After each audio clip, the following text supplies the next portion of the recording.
ओम नमः शिवाय। मुंहिंजे सभिनीनि भाउरनि ऐं भेनरुनि खे जय झूलेलाल।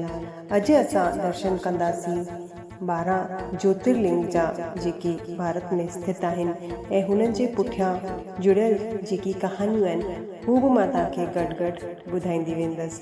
त अचो असां सां दर्शन कयूं ज्योतिर्लिंगनि जो। त जेको पहिरियों ज्योतिर्लिंग आहे उहो आहे सोमनाथ ज्योतिर्लिंग गुजरात। ही ज्योतिर्लिंग गुजरात जे सौराष्ट्र में स्थित आहे।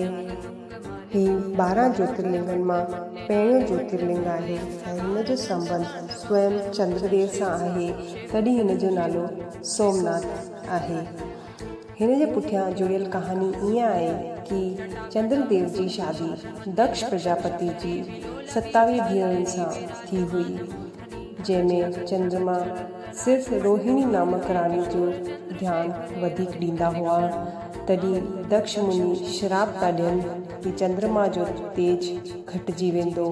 हिन श्राप सां बचण लाइ चंद्रमा भोलेनाथ जी तपस्या कई ऐं प्रसन्न थी करे भोलेनाथ चंद्रमा खे हुन श्राप सां मुक्त कयो। ऐं पौराणिक कथाउनि जे हिसाब सां चवंदा आहिनि कि चंद्रदेव हिन मंदिर खे सोन जो ठारायो हो ऐं पोइ रावण हिन मंदिर खे चांदी जो ठारायो ऐं श्री कृष्ण भॻवानु हिन मंदिर खे चंदन जो ठारायो। चवंदा आहिनि कि हिन मंदिर जो पुनर्निर्माण 17 दफ़ा थियो आहे ऐं हाणे जेको मंदिर आहे हू सरदार वल्लभ भाई पटेल ठारायो हो। ऐं ही आहे सोमनाथ मंदिर में थियल आरती।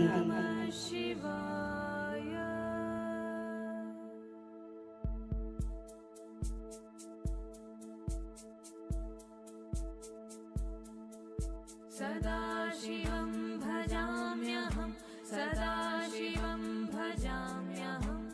ॐ नमः शिवाय।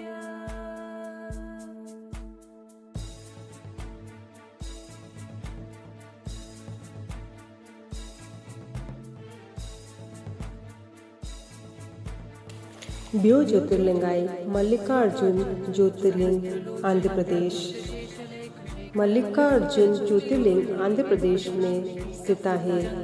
हिन सां जुड़ियल कहानी कुझु ईअं आहे कि जॾहिं गणेश ऐं कार्तिकेय जी शादी जी ॻाल्हि हली रही आहे त शिव भॻवानु ॿिन्हिनि ॿारनि खे शर्त रखनि था कि जेको पहिरीं विश्व जो चक्कर लॻाए ईंदो हुन जी शादी पहिरीं थींदी।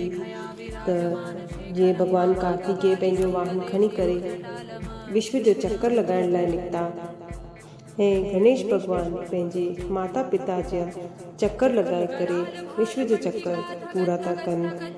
त जॾहिं कार्तिकेय भॻवानु वापसि था अचनि त इहो ॾिसी करे हू चवनि था कि मूं सां गॾु छल थियो आहे। त हू कैलाश छॾे करे ऐं क्रौंजा पर्वत ते वञी वसनि था। पार्वती माता जी लख सम्झाइण खां पोइ बि हू वापसि नथा अचनि त शिव ऐं पार्वती पाण श्री सेलम में वञी करे रहण था लॻनि। ऐं हीअं ही प्रसिद्ध थियो मल्लिकार्जुन ज्योतिर्लिंग जे नाले सां।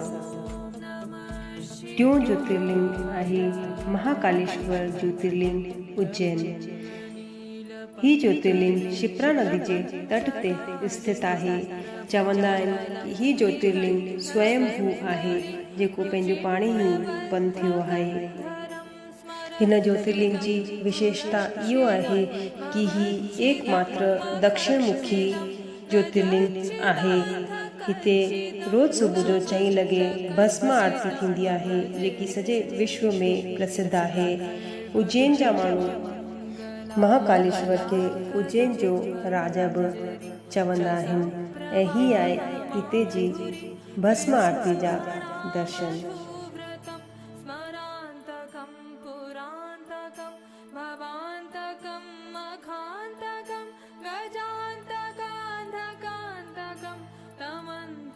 चौथो आहे ओंकारेश्वर ज्योतिर्लिंग मध्य प्रदेश।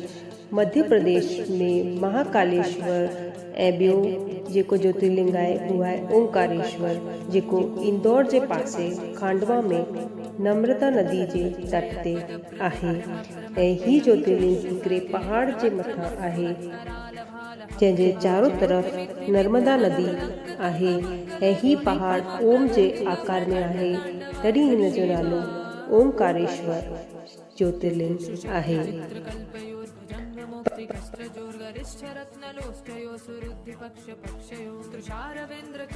पंजो आहे वैद्यनाथ ज्योतिर्लिंग झारखंड। ही ज्योतिर्लिंग झारखंड जे देवगढ़ डिस्ट्रिक्ट में स्थित आहे। ही हिकिड़ो एकमात्र ज्योतिर्लिंग आहे जिते शक्तिपीठ ऐं ज्योतिर्लिंग ॿई गॾु आहिनि। हिन जी कहानी कुझु ईअं आहे कि इहो स्थान आहे जिते रावण पंहिंजी 10 सिसियूं कटे करे ऐं भोलेनाथ खे प्रसन्न कयो हो ऐं पोइ शिव भॻवान वैद्य थी करे रावण खे ठीकु कयो हो, तॾहिं हिन जो नालो वैद्यनाथ ज्योतिर्लिंग जे नाले सां प्रसिद्ध आहे।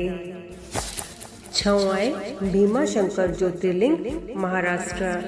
ही ज्योतिर्लिंग पुणे जे पासे सह्याद्री हिल्स ते आहे।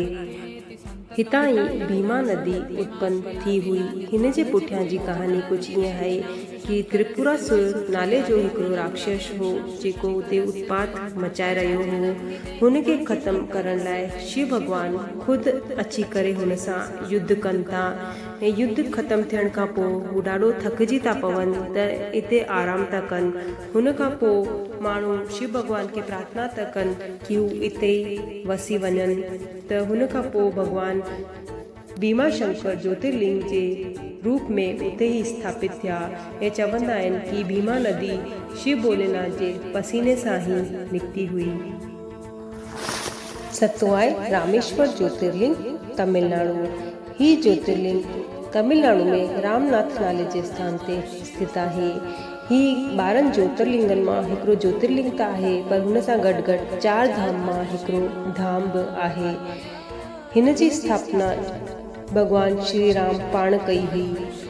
चवंदा आहिनि लंका वञण खां पहिरीं श्री राम भॻवान ख़ुदि हिन ज्योतिर्लिंग जी स्थापना कई हुई, तॾहिं हिन जो नालो रामेश्वर रखियो वियो।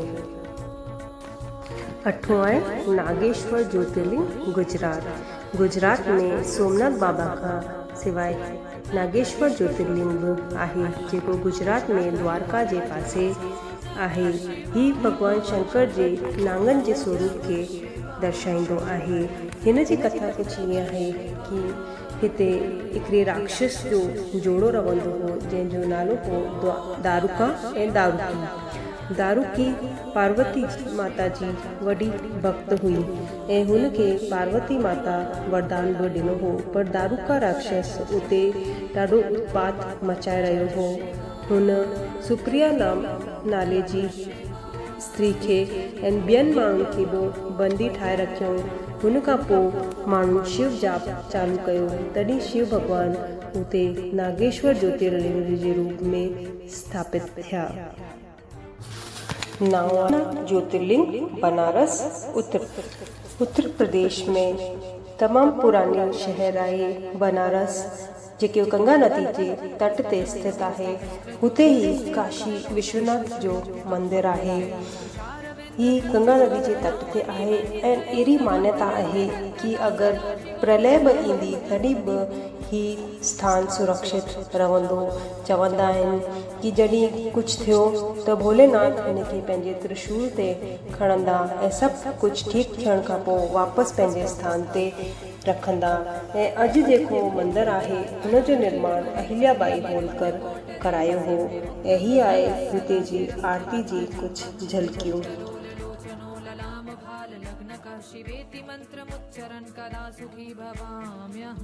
ॾहों आहे त्र्यंबकेश्वर ज्योतिर्लिंग महाराष्ट्र। ही ज्योतिर्लिंग नासिक जे पासे स्थित आहे। हिते ब्रह्मगिरी पर्वत बि आहे जितां गोदावरी नदी निकिरंदी आहे।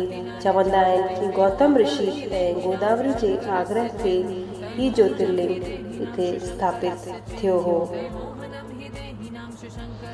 11 आहे केदारनाथ ज्योतिर्लिंग उत्तराखंड। उत्तराखंड जे रुद्रप्रयाग जिले में गौरी कुंड खां अॻियां मंदाकिनी नदी जे तट ते बाबा केदारनाथ विराजमान आहिनि। हिन ज्योतिर्लिंग जी स्थापना पांडवनि द्वारा थी हुई।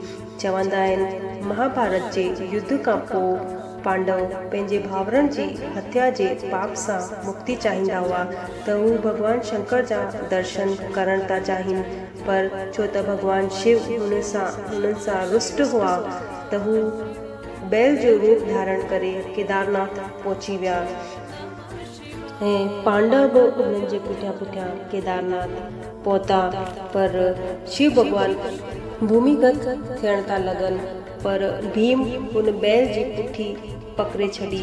इन करे अॼु बि हू ज्योतिर्लिंग बैल जी पुठी जे आकार में आहे। ऐं पोइ भॻवान शंकर पांडवनि खे दर्शन ॾिना ऐं उन्हनि खे पाप सां मुक्त कयूं। तॾहिं पांडवनि हिते ज्योतिर्लिंग जी स्थापना कई। हीउ मंदरु ॾाढो पुराणो आहे ऐं चवंदा आहिनि कि 400 सालनि ताईं हीउ मंदरु बर्फ़ जे अंदरि ई हो। 12 आहे कृष्णेश्वर ज्योतिर्लिंग महाराष्ट्र। ही ज्योतिर्लिंग औरंगाबाद जे पासे में एलोरा केव्स आहिनि, हुन जे पासे में कृष्णेश्वर ज्योतिर्लिंग स्थापित आहे। हिन सां गॾु जुड़ियल कथा ईअं आहे कि खुष्मा नाले जी हिकिड़ी शिव भक्त हुई। हुन जे पुट खे हुन जी ई भेण छल सां मारियो हो। जॾहिं पंहिंजे भक्त सां ही अन्याय ॾिठो तॾहिं शिव भॻवान दर्शन ॾिना ऐं हुते ज्योतिर्लिंग जे रूप में स्थापित थिया हुआ। त ही आहिनि भारत जा 12 ज्योतिर्लिंग। हर हर महादेव, जय झूलेलाल।